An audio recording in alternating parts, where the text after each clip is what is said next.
Hello friends, welcome back to English with Asha ma'am.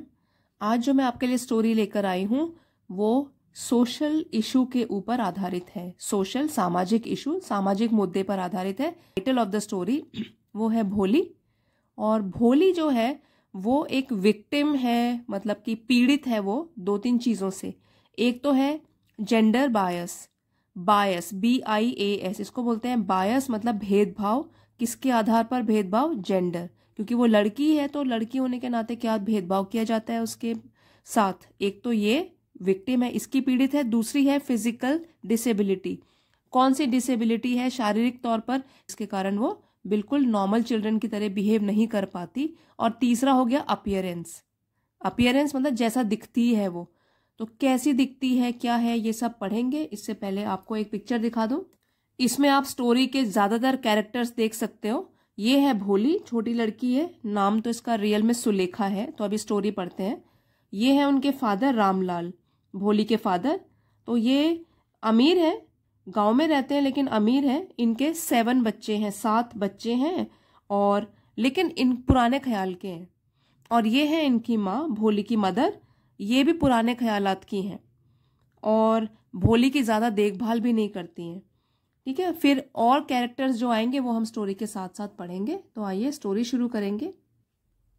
भोली is born a fair and pretty child. तो भोली पैदा हुई थी, फेयर मतलब गोरी, और प्रिटी जो सुंदर है दिखने में, बच्चा। तो जब वो पैदा हुई थी तब तो वो थी गोरी और सुंदर थी दिखने में, as the 4th daughter of numberdar. और जो नंबरदार मीन्स एक ऑफिसर गांव में जो कि रेवेन्यू कलेक्ट करता है। तो नंबरदार उनकी 4th डॉटर, चौथी डॉटर थी रामलाल। तो नंबरदार का नाम है रामलाल। और भोली जो है जब पैदा हुई थी तब तो सुंदर थी दिखने में, गोरी भी थी, और 4th डॉटर थी, चौथे नंबर की डॉटर थी नंबरदार की। अनफॉर्चुनेटली, दुर्भाग्य से, she falls off the cot. Cot मतलब छोटी सी चारपाई, तो चारपाई को बोलते हैं कॉट। फॉल्स ऑफ मतलब गिर जाती है, जब वो छोटी होती है दुर्भाग्य से वो नीचे गिर जाती है अपने चारपाई से। At the age of 10 months, सिर्फ 10 महीने की थी वो उस टाइम पे। And a part of her brain gets damage. और उसके दिमाग का एक पार्ट जो है वो थोड़ा खराब हो जाता है, डैमेज हो जाता है, खराब हो जाता है। नेम्ड सुलेखा एट बर्थ, जब वो पैदा हुई थी उस टाइम पे उसका नाम सुलेखा रखा गया था। फिर भोली कैसे हो गया उसका नाम, पढ़ेंगे अब इसके बारे में। Named Sulekha at birth, she comes to be known as Bholi. ठीक है, तो बाद में क्या है, she comes to be known as मतलब बाद में जानी जाने लग गई है भोली के नाम से। हिंदी फॉर सिंपलटन, जो कि आसानी से क्या है, बेवकूफ बन जाते हैं, तो इसलिए उसका नाम भोली पड़ गया। To make matters worse, she gets an attack of smallpox at the age of 2। तो to make matters worse that means और भी चीजों को खराब बनाने के लिए, वैसे ही वो एक बार गिर गई बेड से नीचे। ठीक है, और to make matters worse, worse bad का जो ये डिग्री है, बैड वर्स वर्स। तो पहली वाली कौन सी होती है डिग्री? Positive degree. फिर होती है कंपैरेटिव, मतलब जैसे हालत खराब थी, और मैटर्स मतलब चीजों को और खराब बनाने के लिए she gets an attack of smallpox. Smallpox एक बीमारी है जिसमें कि मुंह में चेचक के दाग हो जाते हैं। ठीक है, तो स्मॉल पॉक्स ये वाली बीमारी का उसके ऊपर अटैक आ जाता है एट द एज ऑफ 2, जब वो 2 साल की होती है। And her face gets disfigured with deep black pock marks. और फिर क्या होता है, वो निशान हटते नहीं है, उसका जो फेस है वो डिसफिगर मतलब खराब हो जाता है। कैसे खराब होता है? उसमें बहुत गहरे गहरे ये जो निशान है इसके बीमारी के निशान, तो उसके पड़ जाते हैं गालों में, ब्लैक कलर के निशान, पॉक मार्क्स। स्मॉल पॉक्स के जो निशान है वो रह जाते हैं। बीमारी तो ठीक हो जाती है लेकिन वो छोड़ जाती है कुछ काले काले धब्बे से उसके फेस पर, तो फेस भी खराब हो जाता है। तो पहले तो हो गया बेड से नीचे गिर गई, 10 महीने की थी, उसका ब्रेन डैमेज हो गया थोड़ा। उसके बाद उसको 2 साल की उम्र में क्या हुआ, स्मॉल पॉक्स हो गया।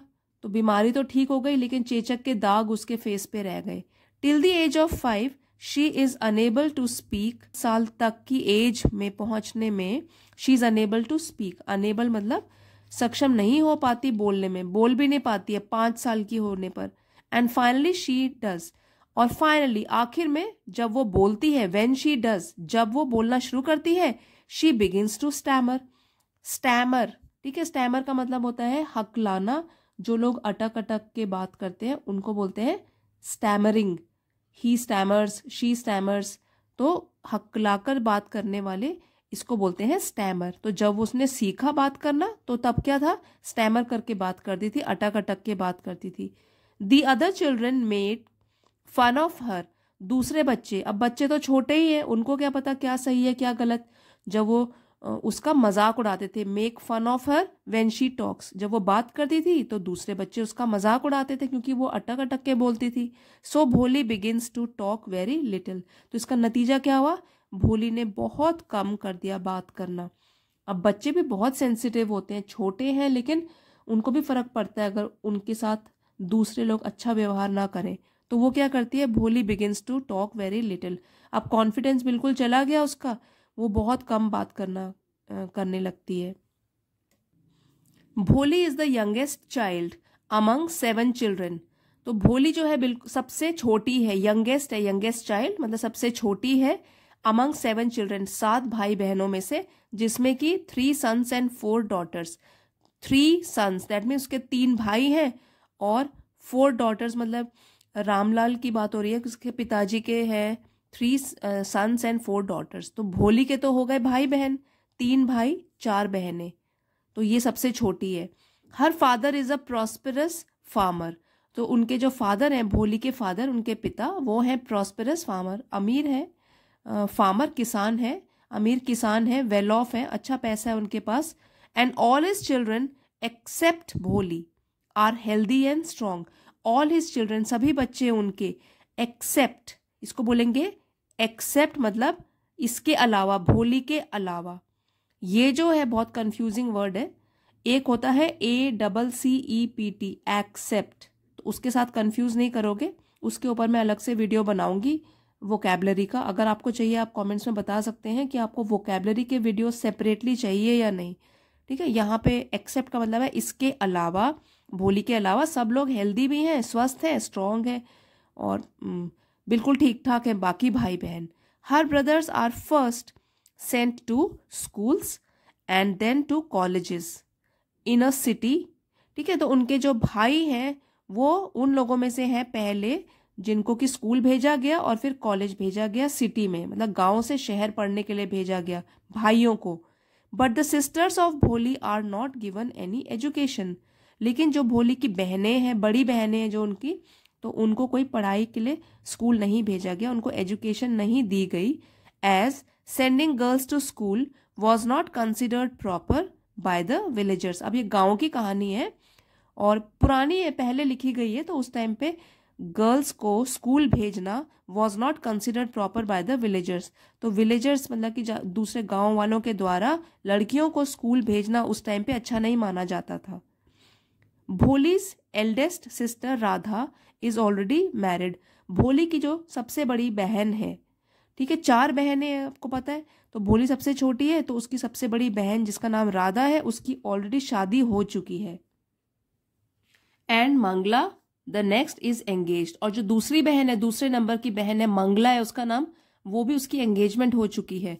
हर third sister Champa 2 is good looking, और उसकी जो तीसरी बहन है चंपा है उसका नाम, वो भी अच्छी है दिखने में। So their father is not worried about हर, तो इसलिए जैसे एक की तो शादी हो गई, एक की एंगेजमेंट हो गई है, उसकी भी शादी हो जाएगी, और जो थर्ड नंबर की है चंपा वो भी अच्छी है दिखने में। सो उनके जो फादर हैं वो उनके बारे में बिल्कुल भी चिंतित नहीं है, चंपा के बारे में, is not worried about her as he knows it won't be difficult to marry her off, क्योंकि उनको पता है कि ज्यादा मुश्किल नहीं होगा उसकी शादी कराना, मैरी हर ऑफ, उसकी शादी कराना। However he is worried about भोली, हालांकि वो वरिड है, चिंतित है भोली के बारे में कि इसका क्या होगा। एज शी इज डल, अगली एंड स्टैमर्स वाइल टॉकिंग, क्योंकि वो एक तो उसके दिमाग में चोट लग गई थी तो थोड़ी डल हो गई है, उसका दिमाग स्लो काम करता है। अगली बदसूरत को बोलते हैं, अगली क्यों है, क्योंकि उसके फेस में चेचक के दाग हैं तो फेस भी अच्छा नहीं दिखता है। एंड स्टैमर्स वाइल टॉकिंग, और वो हकलाती है बोलते समय। तो इन चीज़ों के लिए उसके पिता बहुत चिंतित है कि इसका क्या होगा। When Bholi turns 7 years old, a primary school for girls is started in the village. जब भोली 7 साल की होती है तो एक प्राइमरी स्कूल जो कि 1st से लेके 5th तक, उसको बोलते हैं प्राइमरी स्कूल, गर्ल्स के लिए खासकर, शुरू होता है उनके गांव में। The tehsildar of the area who comes to perform the opening ceremony, तो जब उसकी ओपनिंग सेरेमनी, जब उसका उद्घाटन होता है, तो जो तहसीलदार है उस एरिया का जहां भोली का गांव है, वो आता है ओपनिंग सेरेमनी मतलब उद्घाटन करने के लिए। जो आता है tehsildar, urges Ramlal to set an example for villagers by sending his daughters to school. वो अर्ज मतलब प्रार्थना करता है, रिक्वेस्ट करता है रामलाल से कि वो एक उदाहरण सेट करें विलेजर्स के लिए, गांव वालों के लिए, अपनी बेटियों को स्कूल भेजकर। तो क्योंकि जो रामलाल है, आपको पता है वो भी क्या है, नंबरदार है, तो वो कह रहे हैं कि अगर ये अपनी डॉटर को स्कूल भेजेगा तो गांव वाले भी बोलेंगे कि हम भी अपनी बेटियों को पढ़ाएंगे। तो एक एग्जाम्पल मतलब एक उदाहरण शुरू करे गांव वालों के लिए। तो वो जो तहसीलदार जो आया था उद्घाटन करने के लिए स्कूल का, जो गर्ल्स के लिए ही खुला था, तो वो कहते हैं इनको, रामलाल को, कि आप भेजो अपनी बेटियों को school. Ramlal discusses the matter with his wife. तो अब जब घर आते हैं रामलाल तो इस पर चर्चा करते हैं अपनी वाइफ से, इस मैटर के ऊपर चर्चा करते हैं अपनी वाइफ के साथ। Who objects strongly to this idea. Who objects मतलब जो विरोध करती हैं, वो भी बुरी तरीके से विरोध करती हैं इस विचार को लेकर कि ये तो कभी भी नहीं होने वाला। तो रामलाल फिर भी सोच रहे हैं कि मैं भेजूं, लेकिन उनकी वाइफ जो है वो बिल्कुल ही मना कर देती हैं। Actually in those days it used to be difficult to marry off educated girls.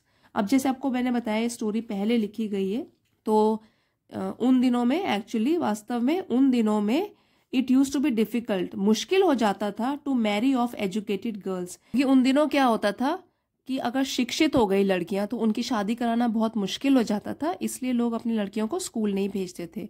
But Ramlal being the numberdar cannot afford to annoy the tehsildar. लेकिन फिर रामलाल बीइंग द नंबरदार, अब वो नंबरदार हैं अपने गांव के, कैनॉट अफोर्ड टू एनॉय तहसीलदार, तो वो बिल्कुल भी तहसीलदार को गुस्सा नहीं दिला सकते या नाराज नहीं कर सकते। अफोर्ड टू एनॉय मतलब कि गुस्सा या नाराज नहीं कर सकते वो तहसीलदार को। Something has to be done, कुछ ना कुछ तो करना ही होगा। सो इट इज डिसाइडेड, इसलिए ये फैसला किया जाता है that Bholi can be sent to school, कि भोली जो है उसको भेजा जा सकता है school, as nobody would marry an ugly and unintelligent girl like her. As क्योंकि नोबडी वुड मैरी, कोई भी शादी नहीं करेगा, ugly and unintelligent girl like her, जो बदसूरत है उसके साथ और जिसका दिमाग भी कमजोर है, ऐसी लड़की के साथ वैसे भी कोई शादी करना पसंद नहीं करेगा। तो इससे अच्छा है कि चलो इसी को ही पढ़ा लेते हैं, इसी को स्कूल भेज देते हैं। तो ये डिसाइड हो जाता है। द फॉलोइंग डे मतलब कि अगले दिन, Ramlal catches Bholi by hand to take her to school. तो अगले दिन क्या होता है, रामलाल अपनी बेटी का हाथ पकड़ते हैं और उसको स्कूल ले जाने के लिए। This frightens the little girl. Frightens मतलब डर जाती है, मतलब ये वाली चीज जो है लड़की को बिल्कुल डरा देती है, उस छोटी लड़की को, बिकॉज क्योंकि she believes that she too is being turned out of the house and sold like their cow Lakshmi. क्योंकि भोली ने कभी भी नहीं देखा बहनों को, लड़कियों को बाहर जाते हुए घर से, तो वो जो डर जाती है और वो सोचती है कि अगर घर से बाहर निकालते हैं, बिकॉज शी बिलीव्स, वो विश्वास करती है that she too is being turned out of the house, कि उसको भी घर से बाहर निकाला जा रहा है।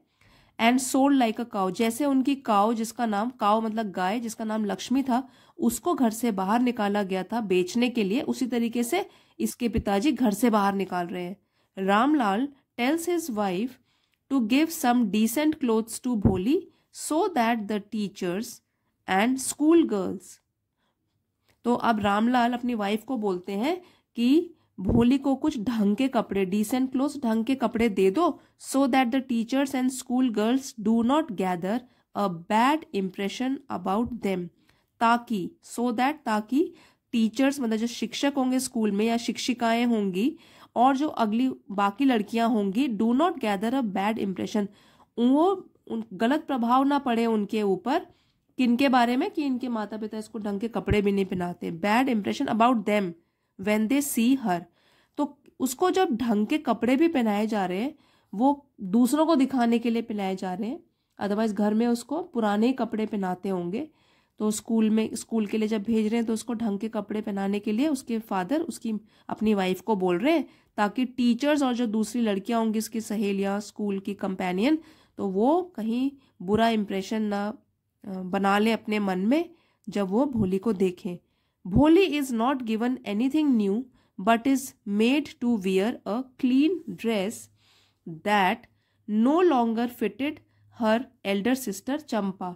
तो बाहर जब फर्स्ट टाइम वो स्कूल भी जा रही है, उसको नए यूनिफॉर्म नहीं दे रहे हैं वो, क्योंकि Bholi is not given anything new, सो कुछ भी नया नहीं दिया जाता था, but is made to wear a clean dress, पर उस दिन उसको एक बस साफ सुथरी ड्रेस पहनाते हैं, that no longer fitted her elder sister Champa, जो कि उससे बड़ी सिस्टर थी चंपा, उसको अब फिट नहीं हो रही थी, इसलिए भोली को दे देते हैं कि ये वाली ड्रेस पहन के वो स्कूल चली जाएगी, बस वो क्लीन ड्रेस होती है। अदरवाइज भोली घर में तो पुराने कपड़े पहनती है और वो क्लीन भी नहीं होते होंगे। She is also given a bath. अब यहाँ पे जब इस तरीके से बताया जा रहा है कि नहलाया भी जा रहा है, उसको साफ सुथरा बनाया जा रहा है, इससे आप जान सकते हो कि घर में उसको रेगुलरली नहलाया भी नहीं जाता था। तो घर के ही लोग उसके साथ कैसा व्यवहार कर रहे हैं ये स्टोरी में बताया गया है, कि बायस हो रहा है उसके साथ 2-3 चीजों को लेकर। तो उस दिन she is also given a bath and oil is rubbed into her dry matted hair, और उस दिन तेल भी लगाया जाता है उसके बालों में, जो कि बिल्कुल ही ड्राई है और बिल्कुल जुड़े हुए हैं, बिल्कुल ड्राई है और वो बिल्कुल क्लीन भी नहीं है। तो ऐसे बालों के ऊपर तेल लगाया जाता है, उसको नहलाया जाता है। This kind of attention makes Bholi believe that she is being taken to a place better than her home. अब ये जो चीजें उसके साथ हो रही है, नए कपड़े मिल रहे हैं, नए तो नहीं है, क्लीन है, और उसको नहलाया जा रहा है, तेल लगाया जा रहा है बालों में, तो इस टाइप का जो अटेंशन अचानक से मिलने लग गया उसको, भोली को, तो उससे वो सोचती है कि शी इज बीइंग टेकन, उसको ले जाया जा रहा है टू अ प्लेस, एक ऐसी जगह, बेटर देन हर होम, जो कि उसके घर से थोड़ी बेहतर होगी। ठीक है, THAN कंपैरिजन के लिए यूज किया जाता है जब हम दो चीजों को कंपेयर करते हैं, कि जहां भी जा रही है कम से कम घर से ठीक ही होगी, ये भोली सोच रही है। Ramlal hands over the fear stricken भोली टू द हेडमिस्ट्रेस। तो अब जब रामलाल स्कूल जाते हैं, हैंड्स ओवर मतलब हवाले कर देते हैं, फियर स्ट्रिकन डरी हुई भोली को, टू द हेडमिस्ट्रेस, स्कूल की जो हेडमिस्ट्रेस है उनके हवाले कर देते हैं, who takes her to the classroom, जो कि फिर भोली को क्लास के अंदर ले जाती है, and asks her to sit in a corner, और बोलते हैं कि जाओ कोने में बैठ जाओ, कॉर्नर कोने में बैठ जाओ। Bholi is glad to be amidst so many, amidst the silent है, amidst so many girls of her age, तो अमिस्ट मीन्स बीच में, भोली इज ग्लैड मतलब खुश है कि वो इतनी सारी गर्ल्स जो कि उसी की उम्र की हैं उनके बीच में बैठी है, तो वो तो अभी बहुत खुश है। Although she does not understand anything that the teacher says in the class, although हालांकि शी डज नॉट अंडरस्टैंड, वो कुछ भी नहीं समझ पा रही है, एनीथिंग कुछ भी नहीं समझ पा रही है, that the teacher says in the class, जो कि टीचर क्लास में बोल रही है, क्योंकि भोली तो पहली बार ही निकली अपने घर से, घर में भी उसके साथ कोई बात तो करता नहीं है, तो वो कुछ समझ नहीं पा रही है कि टीचर क्या बोल रही है। She is fascinated by the coloured pictures hanging on the wall of the room, तो वो आकर्षित हो रही है, फैसिनेटेड, जैसे छोटी क्लास में है, प्राइमरी स्कूल है, फर्स्ट टाइम वो स्कूल जा रही है, तो आपने देखा होगा प्राइमरी जो स्कूल्स होते हैं उनमें दीवारों को कितने अच्छे से chart paper, coloured chart paper से बच्चों के लिए डेकोरेट किया जाता है, तो उसी तरीके से भोली भी आकर्षित होती है कलर्ड पिक्चर्स जो कि hanging on the walls of the room, जो कि उस कमरे के क्लासरूम में दीवारों पर टंगी हुई हैं।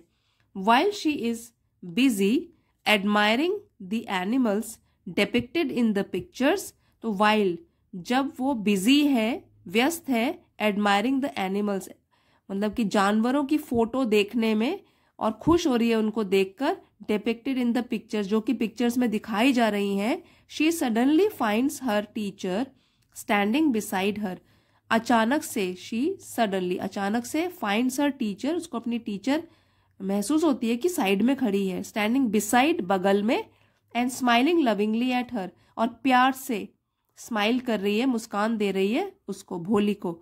The teacher very lovingly asks भोली हर नेम, और जो टीचर है वो बहुत ही काइंड हार्टेड है, अच्छे दिल वाली है, अच्छी है टीचर, तो वो प्यार से बच्चे को पूछती है उनका नाम, भोली से उसका नाम पूछती है।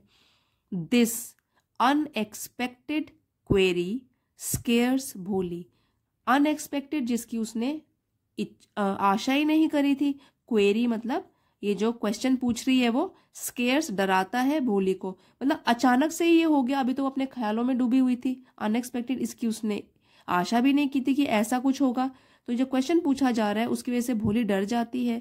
एंड शी फंबल्स, अब फंबल्स का मतलब यही हुआ कि वो जब बोलने लगती है तो उसके मुंह में शब्द ही नहीं आ रहे हैं, फंबलिंग कर रही है, और फिर वो वैसे भी अटक अटक के बोलती है। Managing to stammer just half her name, अब मैनेज मतलब प्रबंध तो हो जाता है कि वो अटक अटक के अपना नाम, सिर्फ हाफ नाम बता पाती है, वैसे ही उसका नाम भोली है तो वो हाफ नाम बता सकती है बस अपना, क्योंकि वो डर जाती है और स्टैमर कर रही है, हकला रही है। She starts crying as all the girls in the room laugh at her, अब वो रोना शुरू कर देती है क्योंकि सारी लड़कियां जो उस रूम में होती हैं, क्लासरूम में, वो उसके ऊपर हंसने लग जाती हैं। छोटे बच्चे हैं और अभी वो जानते नहीं है कि क्या चीज़ गलत है और क्या सही है, बस वो उसको हकलाते हुए सुन रहे हैं, तो फिर वो लोग उसके ऊपर हंसने लग जाते हैं। When the bell rings, the other girls hurry out, but Bholi remains glued to her seat in the corner. जब बेल बजती है, लंच ब्रेक की बेल बजती है, तो अदर गर्ल्स, बाकी गर्ल्स जो है वो बाहर भागती हैं, हरी आउट, जल्दी जल्दी बाहर जाती हैं, लेकिन भोली जो है रिमेन्स ग्लूड, ग्लू की तरह, मतलब कि जैसे चिपकाने वाला पदार्थ होता है ना, ग्लू, गम की तरह वो चिपकी रहती है अपनी सीट में, जो कि कॉर्नर में, कोने में होती है। The kind teacher again urges her to speak up her name, तो जो दयालु टीचर है वो फिर से उसको अर्ज करती है, मतलब बोलती है कि अपना नाम तो बताए। The soothing tone of her teacher encourages भोली, सूदिंग, काम, मतलब जो शांति पहुंचाने वाली जो टोन है, बोलने का तरीका है उसकी टीचर का, एनकरेज, वो बढ़ावा देता है भोली को। And she is able to tell her complete name, और वो बता पाती है अपना पूरा नाम, फिर अब डर खत्म हो जाता है, इतने प्यार से टीचर पूछती है तो वो अपना पूरा नाम बता पाती है। At this the teacher pats her lovingly and advises her to throw out all her fears, अब जब वो नाम बता देती है तो टीचर पैट मतलब थपकी लगाती है, शाबाश, हर लविंगली, प्यार से, एंड एडवाइसेस हर, उसको सलाह देती है, to throw out all her fears, कि वो अपने सारे के सारे डर जो है वो बाहर निकाल के फेंक दे। तो टीचर बहुत ही अच्छी है, प्यार से बात कर रही है नई स्टूडेंट के साथ, तो इससे भोली को पहले ही दिन स्कूल में बड़ा अच्छा फील हो रहा है कि कोई तो उसके साथ प्यार से बात कर रहा है, और अपनी एज की लड़कियों को देखकर भी वो बहुत खुश है। तो फ्रेंड्स, आज तो हमने पार्ट 1 पढ़ा है, क्योंकि ये वाली स्टोरी अभी काफ़ी सारी रही हुई है, ये मैं कल कंप्लीट कर लूँगी पार्ट 2 में। तो पार्ट 1 की स्टोरी है, यहाँ भी आप देख लीजिए, रामलाल, इसके फादर, भोली के फादर, उसको प्राइमरी स्कूल में जो उनके गाँव में नया खुला है उसमें लेके जा रहे हैं हाथ पकड़ के। तो आप देखोगे स्लोली स्लोली कैसे स्टोरी बिल्डअप होती है और कैसे इसकी एंडिंग होती है, बहुत ही इंटरेस्टिंग स्टोरी है, आप जुड़े रहिए और सेकंड पार्ट भी ज़रूर देखिए। आज पार्ट 1 आपको अगर पसंद आया है और आपने कुछ इससे नया सीखा है, friends, don't forget to like, share and subscribe. Thank you everybody for watching, see you next time.